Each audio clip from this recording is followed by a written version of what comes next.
नमस्कार, मैं रमन कुमार अपने चैनल पर आपका हार्दिक स्वागत करता हूं। बच्चों, आज हम पढ़ेंगे कक्षा 12वीं का इतिहास अध्याय 4। तो इतिहास भाग 1 का अध्याय 4 है विचारक, विश्वास और इमारतें। यह इसमें से आज हम 3 अंक के प्रश्न पढ़ेंगे। हमारे चैनल पर बने रहने के लिए आज ही सब्सक्राइब करें और अधिक से अधिक शेयर करके आप मध्य प्रदेश बोर्ड परीक्षा के लिए तैयारी कर सकते हैं। तो आइए जानते हैं पहला प्रश्न। तो इस पाठ में से हमने पहला प्रश्न लिया है, जैन धर्म की प्रमुख शिक्षाओं का वर्णन कीजिए। तो बच्चों, अथवा में लिख सकते हैं महावीर स्वामी के प्रमुख संदेश बताइए, या विश्व के लिए जैन धर्म ने क्या संदेश या शिक्षाएं दी हैं। तो जैन धर्म की प्रमुख शिक्षाएं निम्नलिखित हो सकती हैं। तो पहला है, जैन धर्म के अनुसार पत्थर, चट्टान और जल में भी जीवन होता है, इसलिए जीवों के प्रति हमें हिंसा रखनी चाहिए। दूसरा संदेश है, जैन धर्म के अनुसार कर्म के चक्र से मुक्ति के लिए त्याग और तपस्या आवश्यक होती है और यह संसार के त्याग से ही संभव है। तीसरा है, पंच महाव्रत का उपदेश। तो तीसरा है, हत्या न करना, चोरी न करना, झूठ न बोलना, धन संग्रह न करना तथा ब्रह्मचर्य का पालन करना। यह पंच महाव्रत का उपदेश महावीर स्वामी ने दिए थे। तो इस तरह से जैन धर्म के यह संदेश या शिक्षाएं उपयोगी हैं।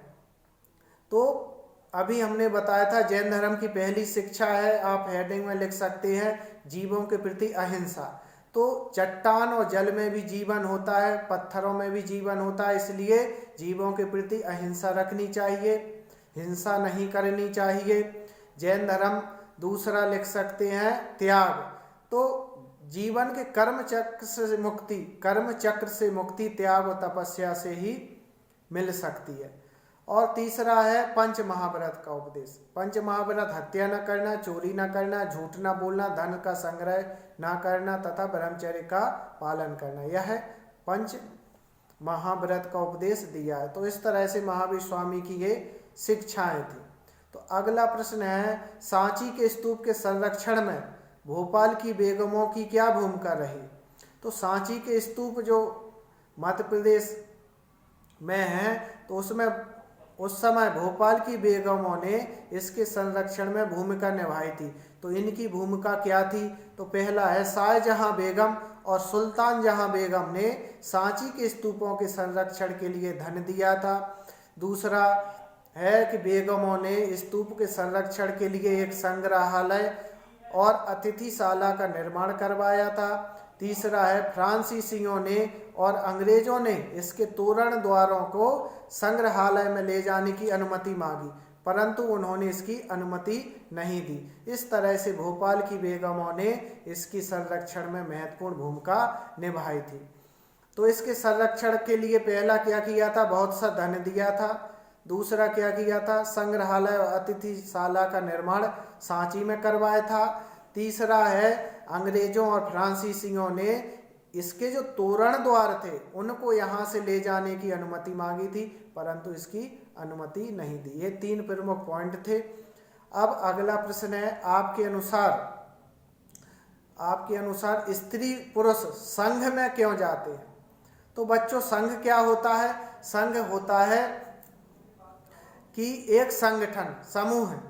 तो जो बौद्ध धर्म के जो संघ हैं, वहाँ पर उनके जो मठ हैं, वहाँ पर स्त्री और पुरुष दोनों ही जाते थे। तो स्त्री और पुरुष दोनों जाने के क्या कारण थे। तो स्त्री और पुरुष संघ में इसलिए जाते थे, संघ मतलब समूह, संगठन, क्योंकि वे वहाँ पर धर्म का अध्ययन कर सके, विचार विमर्श कर सके। दूसरा कारण था कि वे वहाँ पर जाकर अध्यापकों और उनके विचारों से ज्ञान प्राप्त करके उसे अपने व्यवहार और जीवन में ला सके। तीसरा कारण है जाने का, वह मोक्ष प्राप्ति के मार्ग, उपासना और सिद्धांत का ज्ञान करने के लिए जाते थे। तो इस तरह से स्त्री और पुरुष संघ में जाते थे।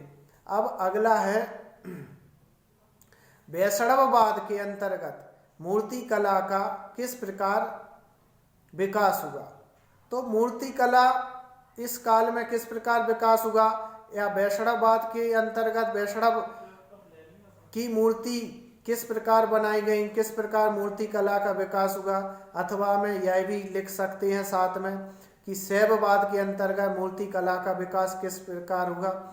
और यह भी आ सकता है कि मूर्ति कला का विकास किस प्रकार हुआ, इसके बारे में बताइए। तो वैष्णववाद में भगवान विष्णु की पूजा की जाती है और शैववाद में भगवान शिव की पूजा की जाती है। तो वैष्णववाद में भगवान विष्णु के अनेक अवतारों की पूजा की जाती है, तो इस कारण से इनके अनेक अवतारों की मूर्तियां बनाई गई। इसके साथ साथ भगवान शिव की मूर्तियां भी बनाई गई, अन्य देवी देवताओं की भी मूर्तियां बनाई गई। देवी देवताओं की विशेषताओं और प्रतीकों के आधार पर मूर्तियां बनाई गई। तो इस तरह से इनको देखकर ऐसा प्रतीत होता है कि देश के विभिन्न भागों में विष्णु के अलग अलग रूप लोकप्रिय थे, जिससे मूर्ति कला का तेजी से विकास हुआ। अब इसी से संबंधित एक प्रश्न है कि वैष्णववाद और शैववाद के उदय से वास्तुकला का किस प्रकार विकास हुआ। तो वास्तुकला का विकास होने में क्या वैष्णववाद और शैववाद महत्वपूर्ण थे, अथवा लिख सकते हैं वैष्णववाद और शैववाद के अंतर्गत मंदिरों का किस प्रकार निर्माण किया गया, या अथवा हमें लिख सकते हैं कि वास्तुकला के विकास में मंदिर निर्माण कला का वर्णन कीजिए। तो इस प्रकार से मंदिर निर्माण कला का और मंदिरों का निर्माण किस प्रकार से किया गया, तो ये इसका उत्तर है वैष्णववाद और शैववाद के अंतर्गत वास्तुकला का अधिक विकास हुआ। तो प्रारंभिक मंदिरों में एक चौकोर कमरा होता था, फिर धीरे धीरे कमरे के ऊपर एक ऊंची संरचना बनाई जाने लगी, जिसे हम शिखर कहा जाता था। और मंदिर की दीवारों पर सुंदर भित्ति चित्रों को उकेरा जाता था। भित्ति चित्र का मतलब होता है दीवारों पर जो चित्र बनाए जाते थे, उनको भित्ति चित्र बोलते हैं। तो मंदिरों की दीवारों पर सुंदर सुंदर भित्ति चित्रों को बनाया या उकेरा जाता था। कुछ मंदिरों का निर्माण पहाड़ियों की चट्टानों को काटकर भी बनाया गया था। इस काल के प्रमुख मंदिरों में सबसे अधिक प्रसिद्ध है देवगढ़ का दशावतार मंदिर, भूमरा का शिव मंदिर, नाचना का पार्वती मंदिर और तिगवा का विष्णु मंदिर तथा भीतरगांव का मंदिर इस काल के प्रसिद्ध हैं। तो वास्तुकला के विकास में मंदिर निर्माण कला का इस प्रकार से विकास हुआ। धन्यवाद।